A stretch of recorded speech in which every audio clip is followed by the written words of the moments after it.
पापा, मैं आपसे बहुत ज्यादा जरूरी बात करना चाहती हूँ। मम्मी आप भी आओ ना, कहते हुए निभा माँ को किचन से लेकर आती है और सोफे में बैठा देती है। दोनों को साथ बैठाकर कहती है कि मेरा बीए अब पूरा हो गया है। आपको एक बात बताना चाहती हूँ। वो ये है कि आपके मित्र प्रमोद के लड़के आलोक को मैं अपना जीवन साथी बनाना चाहती हूँ। वो भी आज अपने पापा से बात धर लेंगे। अच्छा तो ये बात है, हीरालाल जी खुश होते हुए बोले, बेटा हम खुद ही ये सोचते थे कि हमारी दोस्ती रिश्तेदारी में बदले ईश्वर की भी आज मंजूरी मिल गई।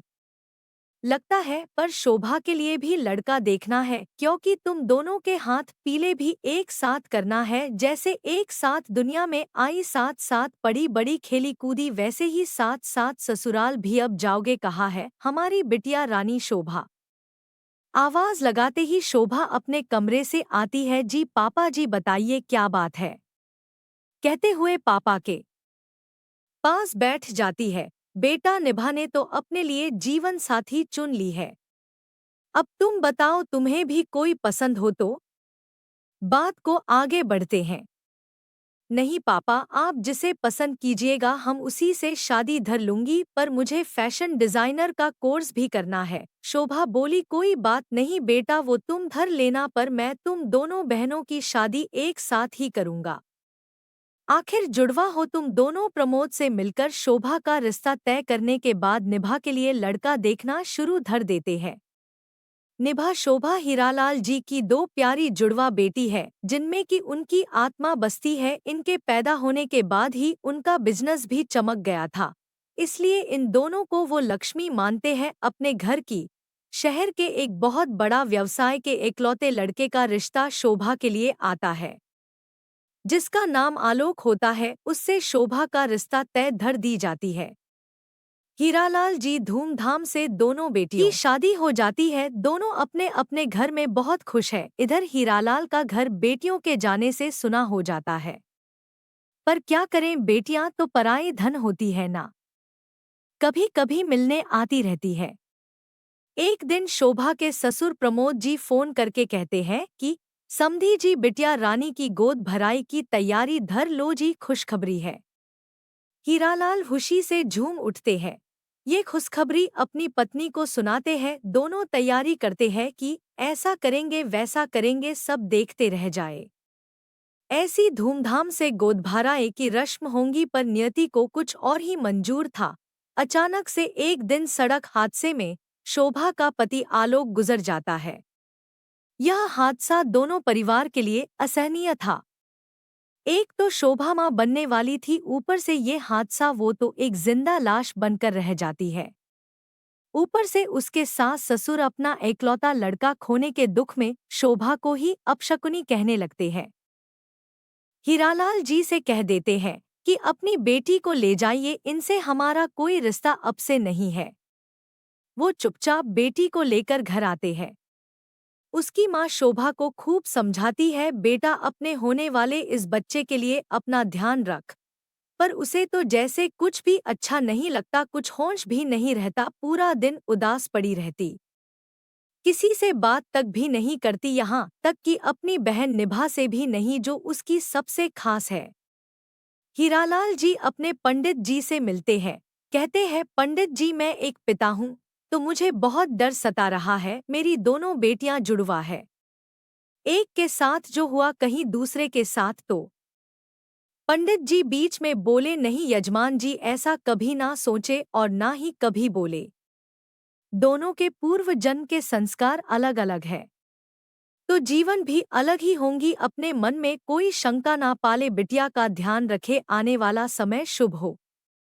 भगवान से यही प्रार्थना करें, हे भगवान, आगे आने वाला दिन हमेशा अच्छा हो। समय आने पर शोभा एक प्यारे से बेटे की मां बनी, जो बिल्कुल आलोक की कार्बन कॉपी था। उसे देखकर धीरे धीरे उसका दुहक कम होने लगा, उसके साथ हंसने खिलखिलाने लगी। तो अब हीरालाल ने उसका एडमिशन फैशन डिजाइनर में करा दिए।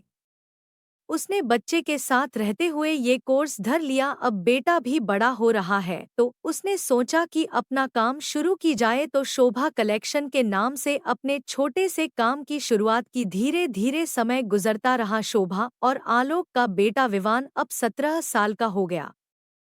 शोभा विवान को बोली, बेटा आज तेरे पापा जी का जन्मदिन है। मैं हर साल मानती हूँ, मंदिर जाती हूँ, गरीब लोगों को खाना खिलाती हूँ, पर कुछ कारण से इस बार मंदिर नहीं जा पा रही हूँ।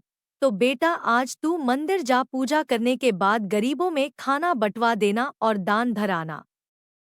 ओके मम्मा, आप चिंता ना करो, ये काम मैं अच्छे से कर लूंगा, कहकर सब खाना गाड़ी में रखवाता है और ड्राइवर और एक वर्कर लेकर मंदिर जाता है। पंडित जी से बोलकर पूजा करवाता है, फिर गरीबों में खाना बांटवाने लगता है। वहाँ एक अंकल जी भी खाना बांटने आए थे। इत्तेफाक से जो जो खाने का चीज विवान लाया था वही वही वो भी खाना लाए थे। विवान ने उन बुजुर्ग अंकल से कहा, अंकल जी कमाल है ना, जो जो मेरे घर बना है बांटवाने को वही वही आप भी लाए हो, एकदम सेम टू सेम।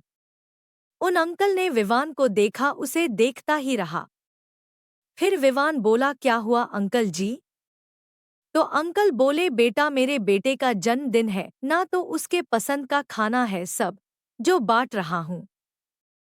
ओहो, वैसे खाना तो ये सब मेरे पसंद का भी है, पर मेरे पापा जी के जन्मदिन है तो पहले बांटवा दूं, फिर घर जाकर खाऊंगा। अच्छा, तुम्हें सबसे ज्यादा क्या पसंद है बेटा? बुजुर्ग व्यक्ति ने पूछा। विवान बोला, ये आलू बड़ा जो आपके हाथों में है, जितना खाओ उतना कम है। अंकल जी चलो एक मुझे खिला दो, गरीब समझकर ही कहकर उनके हाथ से लेकर खाने लगा। अरे वाह, क्या बात है! आलू बड़े में अगर साबुत धनिया कूट कर डाला जाए ना तो कमाल का टेस्ट लगता है ना? वो बुजुर्ग व्यक्ति एकटक विवान को देखे जा रहा है, कहता है, बेटा क्या नाम है आपके पिताजी का? आलोक नाम था। वो अब नहीं है इस दुनिया में। मैं अपने नाना जी के घर रहता हूँ मम्मी के साथ। क्या? बुजुर्ग चौंक जाते हैं। तुम्हारी माँ का नाम क्या है? शोभा नाम है मम्मी का, विवान कहता है। बुजुर्ग व्यक्ति झटके से उसे सीने से लगा लेता है और कहता है, तभी तो तुझे देखकर ऐसा लग रहा था जैसे अपने आलोक को देख रहा हूँ। ऐसा लग रहा है जैसे छाती को बहुत सुकून और बहुत शीतलता मिल रही हो। तुझे सीने से लगा धर, कहकर रोने लगे और उसे सीने से लगा ही रखे थे, अलग नहीं होने दे रहे थे। विवान पूछा, अंकल जी क्या हुआ आपको? अंकल जी मत बोल बेटा, मैं तेरा दादा हूँ। दादाजी बोल, चल पहले अपनी दादी से मिल ले, आलू बड़े जी भर के खा ले, फिर हम सब तेरे नाना के घर जाएंगे, कहकर प्रमोद जी उसे अपने घर ले गए। अपनी पत्नी से बोला, मनती देख तेरे आलोक को लाया हूँ। मानती दौड़ी दौड़ी आती है। उसकी पत्नी पूछी, क्या कह रहे हो?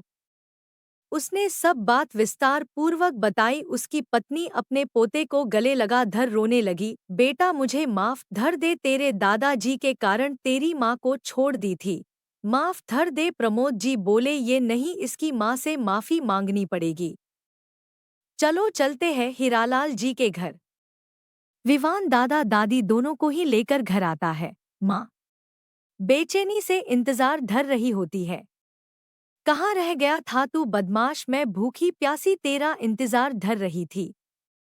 माँ दादा दादी के पास चला गया था, ये देखो तुझे मनाने आए हैं। अपने सास ससुर को देखकर आंचल सर पर रखकर प्रणाम करती है। प्रमोद जी कहते हैं, मेरे आलोक को लौटाने के लिए मैं खुद तेरा पैर पड़ूं तो कम है, बेटा मुझे माफ धर दे। चल अपने घर, अब मैं अपने बच्चे के बिना नहीं रह सकता, आत्मा को सुकून मिल गया इसे देखकर, अब चैन से मर सकूंगा। नहीं बाबूजी, मरने की बात ना करे, आपका पोता यह है, आपका पूरा अधिकार है इस पर, जो आप चाहो वही होगा। प्रमोद जी विवान को सीने से लगाते हैं, कहते हैं, इतना सुकून मिल रहा है तुझे सीने से लगा धर, जैसे आत्मा तृप्त हो गई हो। मनती कहती है, हाँ जैसे आलोक को लगा के मिलता था। फिर विवान शोभा अपने सास ससुर के पास रहने चल जाती है और सभी सुखी पूर्वक वहां रहकर के अपना समय बिताती है। तो फ्रेंड्स, कैसी लगी हमारी आज की यह स्टोरी? वीडियो अगर अच्छा लगा हो तो लाइक एंड सब्सक्राइब जरूर करें। आपका दिन शुभ हो। धन्यवाद।